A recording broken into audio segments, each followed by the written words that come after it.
I'm curious about your own writing journey. Did you start out writing prose, short stories, and novels, or did you start out working on screenplays? Prose. I started writing very young. I had decided that I wanted to be a writer when I was 8, and I started writing regularly and trying to get published by the time I was 15. And so I was definitely working on prose. I had always wanted to be a novelist, but there were three things I wanted to be. I wanted to be a novelist, I wanted to be a screenwriter, and I wanted to be a film critic, because all of those things appealed to me. They all involved writing. They were all parts of my passions.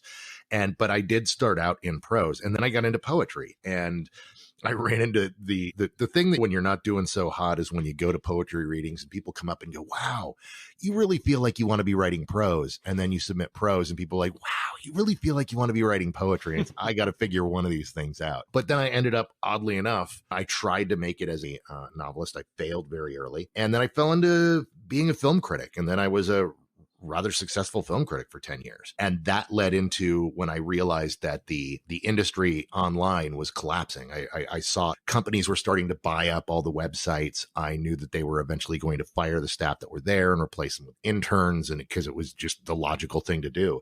And I was like, there's not going to be a place for me here in 5 years. I need to get out. And well, getting a movie made is not the easiest thing in the world, but I could try to get a book published. And so I wrote Dreams and Shadows. And oddly enough, Scott Derrickson, who was a friend of mine, who I'd gotten to know as a film critic, when he got wind that I was writing a book, he was like, I want to read it. I want to be the first person to read it. So I sent him the first 3 chapters, and he had notes, but he really dug it. And he goes, when it's done, I want to read it. He read it and said, I want to help you get it published. And then Sinister happened. What ended up happening was we were out having drinks in Vegas one night. We just both happened to be in Vegas at the same time and saw online and said, hey, let's go grab drinks. And I pitched. He was in the middle of having meetings with a couple of folks and who had come up with a new business model, which is, hey, we give you $1 million and you give us a good idea. We give you $1 million. You get final cut.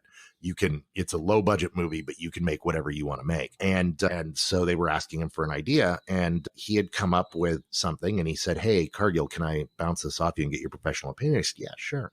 And he bounced it off me, and I gave him my notes. And then I said, hey, I've had this idea rattling around my head for a couple of years. Can I bounce it off you? And he goes, yeah, everybody pitches me once. Here's your one chance. Pitch me. And I pitched him Sinister. And he just went, oh my God, I got to make that movie. And I know exactly who wants it. And that next week he pitched it to Jason Blum, and Jason Blum bought it in the room. And so once we had a movie going, then all of a sudden there was heat on my career and people were interested in this book that I had. So the book got me the movie, which got me the book sold. And so it's a very backwards, convoluted way that I got in, but that's most of careers.